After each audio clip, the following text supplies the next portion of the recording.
जय श्री राम प्रिय दर्शक बंधु। एक समय भगवान श्री विष्णु क्षीर सागर में शेष शैया पर विश्राम कर रहे थे। उसी समय पर माता देवी लक्ष्मी का आगमन हुआ। देवी लक्ष्मी के आने के बाद में भगवान विष्णु के पैरों को दबाने लगी और पैर दबाते ही दबाते माता देवी लक्ष्मी के मन में दो प्रश्न उठे, जिन प्रश्नों को लेकर माता देवी लक्ष्मी बड़ी ही परेशान व्याकुल दिखाई दे रही थी।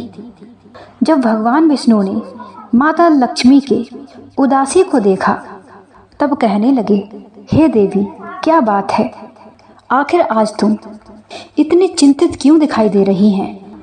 भगवान विष्णु की बात सुनकर देवी लक्ष्मी ने कहा, हे प्रभु, बात ही कुछ चिंता वाली है। आज मेरे मन में दो प्रश्न उठ रहे हैं। हे प्रभु, कृपया करके मेरे इन दो प्रश्नों के उत्तर देने के बाद में मेरी इस समस्या का समाधान कीजिए।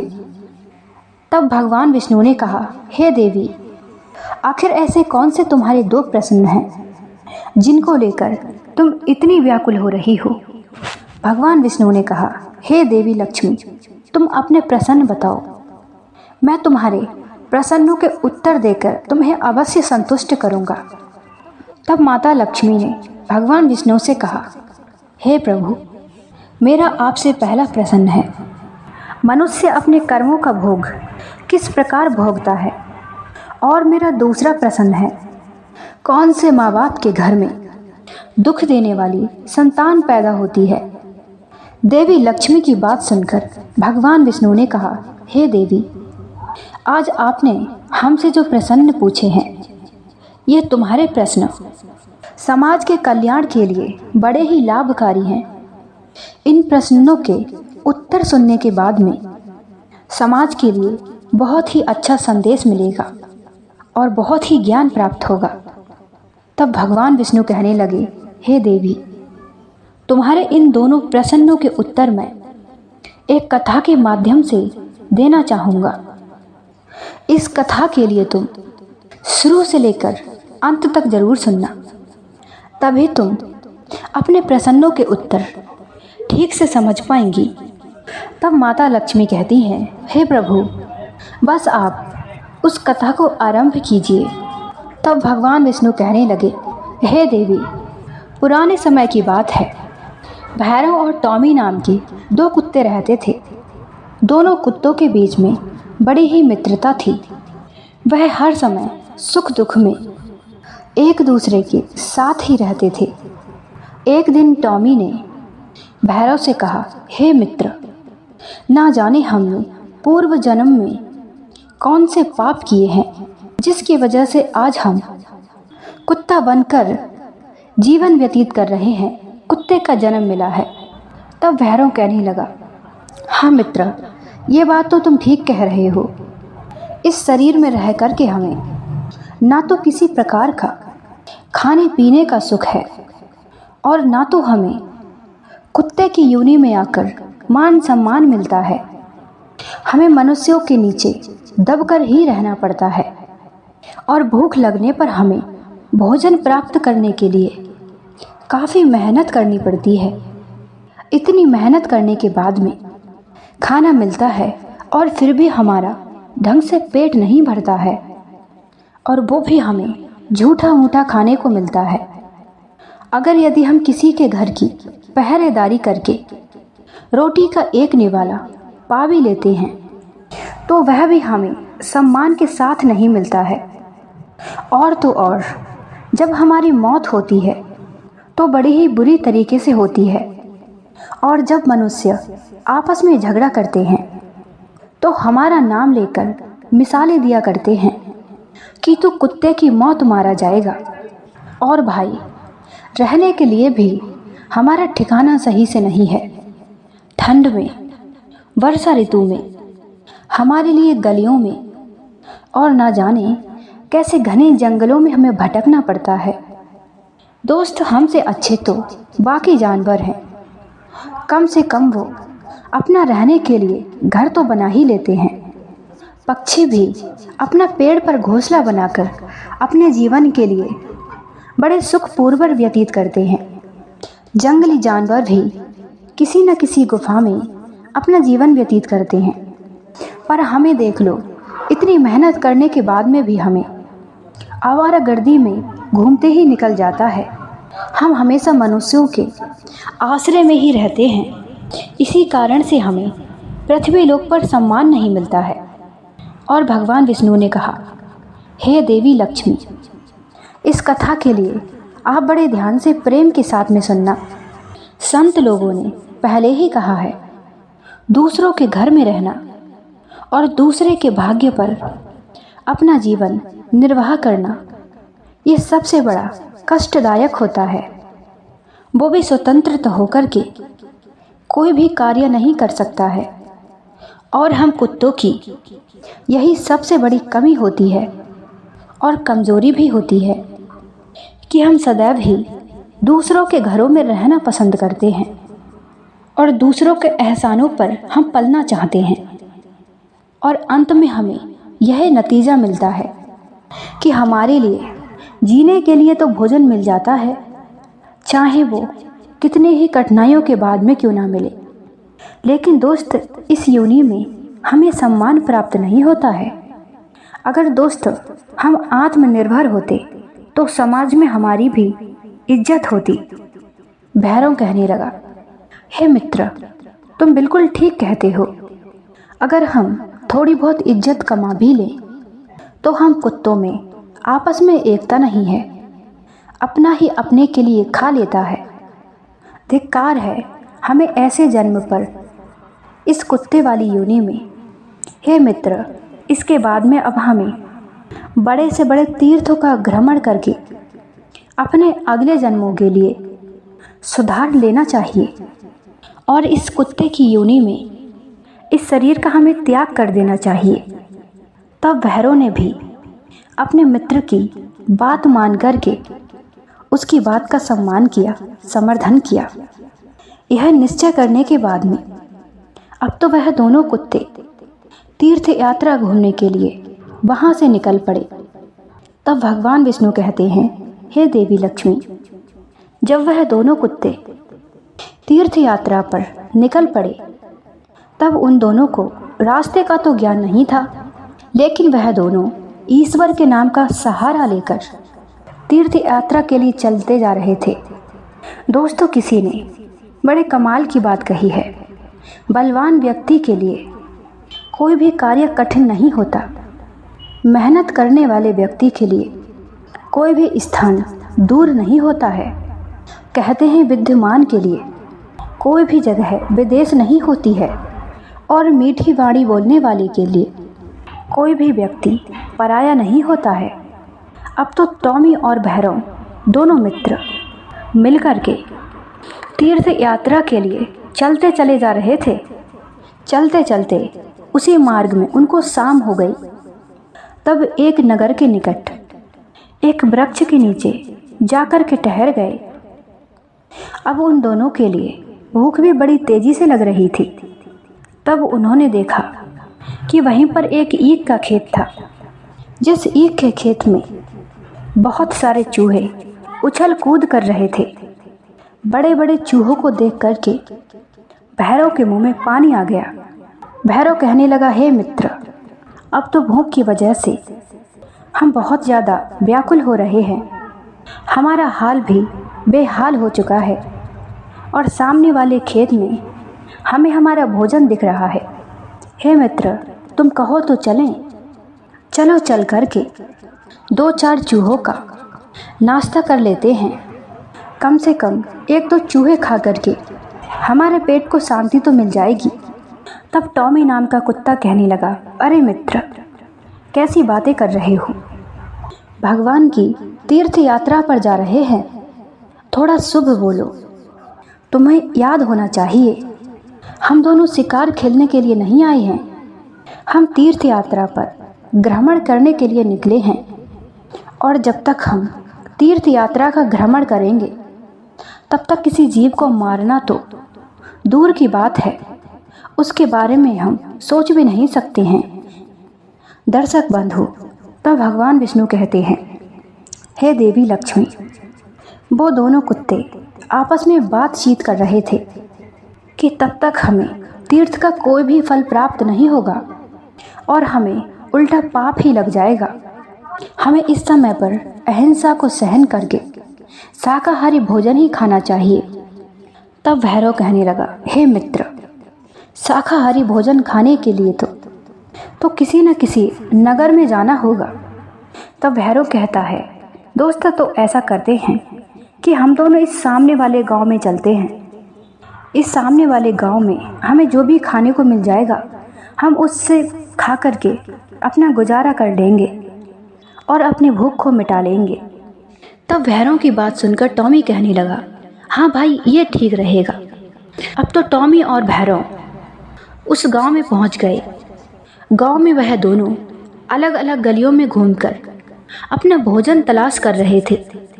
दोस्तों, तब भगवान विष्णु समझाते हैं, हे देवी लक्ष्मी, टॉमी नाम का जो कुत्ता था एक ब्राह्मण के दरवाजे पर पहुंचा। वह ब्राह्मण पूजा पाठ करने के बाद में भोजन करने के लिए बैठने ही वाला था। इधर ब्राह्मण की पत्नी ने उसके थाल के लिए सजा दिया था। ब्राह्मण बड़ा ही नेक दिल और धर्मात्मा था। जब वो भोजन करने के लिए बैठा तो सबसे पहले तो उस ब्राह्मण ने भगवान का भोग लगाया। इतने में जाकर के उस टॉमी ने उस ब्राह्मण की थाली में जाकर मुंह डाल दिया और उसकी थाली से एक रोटी उठा करके बाहर दरवाजे पर बैठकर खाने लगा। तब उस ब्राह्मण ने देखा कि आज हमारी थाली में एक कुत्ते ने मुंह डाल दिया है। तो राम राम करते हुए वह ब्राह्मण अपने आसन से उठ बैठा। तब ब्राह्मण ने अपनी स्त्री से कहा, हे प्रिय, जिस थाली में तुम भोजन परोस कर लाई थी, इस भोजन के लिए तो कुत्ते ने झूठा कर दिया है। अब तुम एक काम करो, इस थाली में जितना भी भोजन है उसी कुत्ते को ले जाकर के खाने को दे दो। देखकर तो ऐसा लगता है कि बेचारा बड़ा ही भूखा है, क्योंकि हे प्रिय, यह भोजन जो है इसी के भाग्य का है। दोस्तों, ब्राह्मण की बात सुनकर के ब्राह्मण की पत्नी के लिए थोड़ा बुरा तो लगा, क्योंकि उसने बड़ी ही मेहनत परिश्रम के साथ में उस भोजन के लिए बनाया था। लेकिन जीवों के प्रति उसके अंदर भी अच्छी भावनाएं थी। इसीलिए ब्राह्मणी ने बड़े ही नम्रता प्यार के साथ में थाली में रखा हुआ भोजन जो था ले जाकर उस कुत्ते के लिए डाल दिया।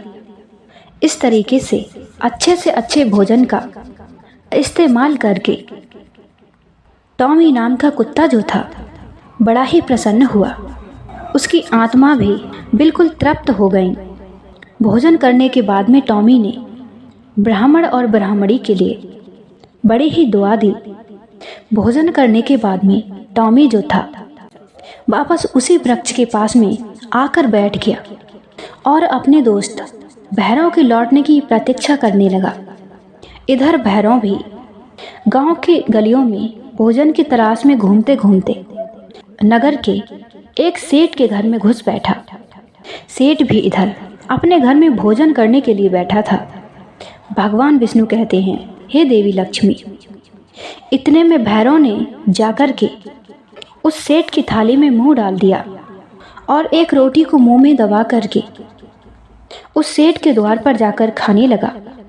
इधर सेठ के लिए कुत्ते की ऐसी करनी को देखकर उसे बड़ा ही क्रोध आने लगा। वो एकदम से क्रोध में भर आया।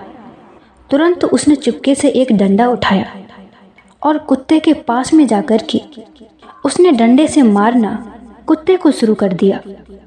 बेचारा भैरव तो निश्चिंत होकर उस रोटी को खाने ही लगा था।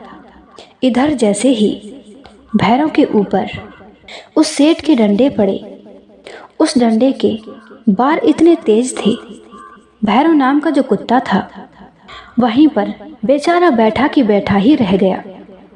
अब तो भैरव की कमर टूट चुकी थी। वो रोता चिल्लाता हुआ वहाँ से लड़खड़ाता हुआ वहाँ से आगे के लिए सरकने लगा।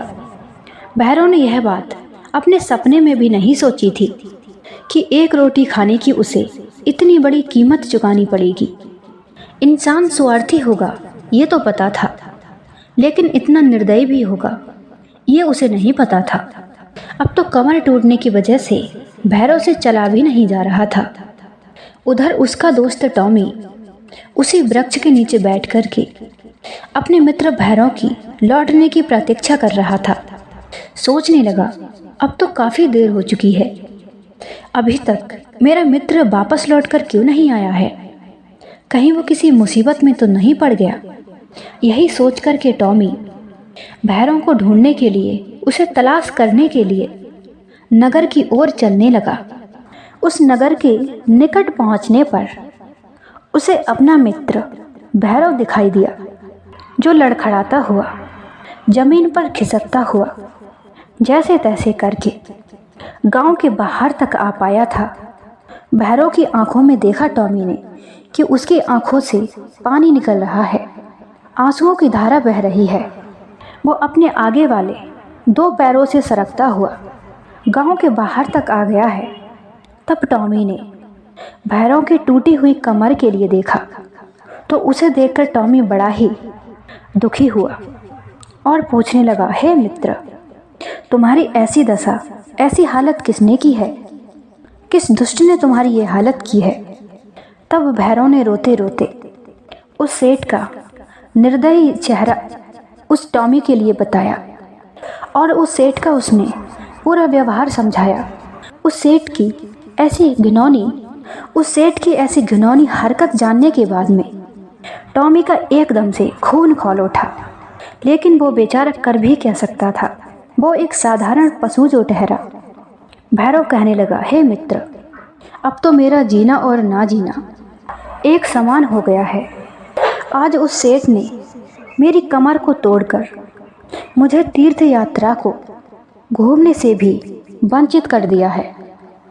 अब तो मैं टूटी हुई कमर के साथ में, इस दर्द के साथ में मैं कहीं चल भी नहीं सकता हूँ और दोस्त मैं अब जीना नहीं चाहता हूँ। हे मित्र, तुम मुझे किसी न किसी तरीके से यहाँ से ले चलो। अब तो मैं अपने प्राणों के लिए हमेशा के लिए त्यागना चाहता हूँ। टॉमी जो था जैसे तैसे करके भैरव को लेकर वहाँ से आगे के लिए बढ़ने लगा और आगे चल कर के एक तेज बहाव से बहती हुई नदी में कूद करके उसने अपने प्राणों का अंत कर दिया। टॉमी ने भी अपने मित्र भैरव के साथ में अपने प्राण त्यागने का निश्चय कर लिया। इस प्रकार से वो दोनों कुत्ते नदी के तेज बहाव में कूदकर उन दोनों ने अपने प्राणों के लिए त्याग दिया। दोस्तों, तीर्थ पे घूमने का भाव लेकर वो दोनों नगर से निकले थे, इसीलिए भगवान ने उनके आगे पीछे के किए गए सारे पापों के लिए नष्ट कर दिया था और उसके बाद में और उन दोनों के लिए मनुष्य शरीर में भेजने का निश्चय कर लिया। भगवान की इच्छा अनुसार उस टॉमी ने उसी ब्राह्मण के घर में जन्म ले लिया और इधर भैरव ने उसी सेठ के घर में जाकर जन्म लिया। संयोग से उन दोनों के घर में पहले से ही कोई संतान नहीं थी। तब भगवान विष्णु कहते हैं, हे देवी लक्ष्मी, अब तुम इस कथा के लिए ध्यान से सुनना। अब इधर काफ़ी समय बाद सेठ के घर में एक नन्हे से बालक ने जन्म लिया। इस खुशी में सेठ ने बहुत ही ज़्यादा दान पुण्य किए, बहुत बड़ा उत्सव का आयोजन किया। अब तो सेठ ने बालक की खुशी में पूरे नगर की बड़े अच्छे ढंग से दावत दी। अभी तो खुशी का माहौल समाप्त भी नहीं हुआ था, इतने में उस सेठ के लिए तुरंत ही खबर मिली कि उसके व्यापार में बहुत ही बड़ा घाटा हुआ है और उसके गोदाम में भी, फैक्ट्रियों में भी आग लग चुकी है। इस बात को सुनने के बाद उस सेठ के लिए बहुत ही बड़ा दिल का दौरा पड़ा। अभी तो इस सदमे से वो बाहर भी नहीं निकल पाया था। तब तक उसकी पत्नी भी एक बहुत बड़ी बीमारी से घिर गई। अब तो उस सेठ की संपत्ति धीरे धीरे करके बिक बिक कर उसी के इलाज में लग गई। और दर्शकों, उधर टॉमी उसी ब्राह्मण के घर में बेटा बनकर पैदा हुआ। तो पुत्र के जन्म लेते ही उसके घर में उस ब्राह्मण के लिए राजा के यहाँ पर एक विद्यमान पद पर नौकरी मिल गई। अब तो उस ब्राह्मण की सलाह से राजा का राज्य कार्य जो था बड़े ही अच्छे ढंग से चलने लगा। कोई भी योद्ध राजा ब्राह्मण की सलाह से हारता नहीं था, क्योंकि ब्राह्मण जो था वो बड़ा ही बुद्धिमान था, उसे अच्छी युक्ति बनाकर देता था। अब तो कुछ दिनों बाद राजा ने उस ब्राह्मण के लिए अपना प्रधानमंत्री बनाने का घोषित कर दिया। अब तो वह गरीब ब्राह्मण पूरे राज्य का प्रधानमंत्री बन गया। और इधर ब्राह्मण का बेटा भी बहुत बड़ा ज्योतिषी विद्यमान बन गया। अब तो उसने धीरे धीरे करके अपने पिता के नाम में 4 चांद लगा दिए। अपने पिता का नाम उसने बड़ा ही रोशन किया। और इधर सेठ का बेटा जो था बड़ा होकर के नालायक निकला। सेठ के बचे कुछ धन के लिए उसने जुआ शराब में उड़ा दिया, मांस मदिरा का सेवन भी करने लगा, वैश्यबाजी करने लगा। ऐसी गलती करने पर सेठ कुछ भी कहता था तो उसका बेटा उसे मारता पीटता था। सारे गलत काम करने के बाद भी सेठ की एक बात नहीं सुनता था। एक दिन नशे में आकर उसने उस सेठ के लिए इतना मारा कि पीट पीट कर उसने उस सेठ की कमर को तोड़ दिया। कमर टूटने की वजह से सेठ अब तो चल फिर भी नहीं पा रहा था। अब तो एक जगह चारपाई पर वह सेठ पड़ा रहता था। सारा दिन खाट पर पड़ा पड़ा अपने किए गए दुष्कर्मों को कोसता रहता था। अब तो एक दिन सेठ ने अपनी पत्नी से कहा, हे प्रिय, हमने ना जाने कौन सा बड़ा पाप किया है जिससे हमारे घर में यह कुपुत्र नालायक पैदा हुआ है। ऐसा दुष्ट बालक पैदा हुआ है। ऐसे बेटे से तो मैं निसंतान ही सही था। दोस्तों, तब सेठ की पत्नी ने सेठ के लिए उत्तर दिया। इधर भगवान विष्णु कहते हैं, हे देवी लक्ष्मी। तब सेठ की पत्नी ने कहा, सुनो जी, क्या तुम्हें याद है तुमने लाठी मारकर एक कुत्ते की कमर को तोड़ दिया था? शायद हो सकता है उसी पाप का तुम्हें और मुझे दंड मिल रहा है। कहते हैं किसी न किसी दिन हमारे द्वारा किया गया कर्म हमें लौटकर जरूर मिलता है। हमारे द्वारा किए गए अच्छे बुरे कर्मों का ही यह सब परिणाम होता है। हमें अच्छी और बुरी संतान मिलती है। ये हमारे जीवन में किए गए कर्मों पर निर्भर हो जाता है। हमारे घर में हमारे कर्म ही बेटी या बेटा बनकर जन्म लेते हैं। अगर संतान सुख देने वाली हो तो समझ लेना कि आपके अच्छे कर्म फल रहे हैं। तब भगवान विष्णु कहने लगे, हे देवी लक्ष्मी, अगर यदि संतान दुख देने वाली हो तो समझ लेना ऐसे में आपके बुरे कर्मों का हिसाब किताब है वो बराबर हो रहा है। दर्शकों, इस प्रकार से वो सेठ अपने द्वारा किए गए उन कर्मों का फल भोग रहा था और अपने कर्मों को याद करके रोजाना चारपाई पर पड़े पड़े तड़पता बिलखता रहता था। दोस्तों, किसी ने बड़े कमाल की बात कही है, जैसा करोगे वैसा ही भरोगे। दर्शकों, इसीलिए हम अपने द्वारा जो भी कर्म करते हैं उन्हें बड़े सोच समझकर करना चाहिए, जिससे हमारा अगला जन्म और भी ज़्यादा अच्छा हो। दर्शक बंधु, भगवान विष्णु समझाते हैं, ये देवी लक्ष्मी, इस कथा को सुनने के बाद में अब तो आप पूर्ण तरीके से समझ ही गई होंगी कि कौन से माँ बाप के लिए सुख देने वाली संतान पैदा होती है और कौन से माँ बाप के लिए दुख देने वाली संतान पैदा होती है। तो दर्शक बंधु, हमारी कहानी अगर आपके लिए अच्छी लगी हो तो वीडियो के लिए एक लाइक कर देना, हमारे चैनल के लिए सब्सक्राइब कर लेना, बेल आइकन को ऑन कर देना, ताकि ऐसी ही धार्मिक कथा, धार्मिक कहानियाँ आपके लिए सबसे पहले प्राप्त हो सकी। और दोस्तों, कमेंट में जय श्री राम अवश्य लिखना, ताकि भगवान श्री राम आप सभी के घरों में अपनी कृपा सदैव बनाकर रखें। तो दोस्तों, आइए मिलते हैं नेक्स्ट वीडियो में। तब तक के लिए जय श्री राम।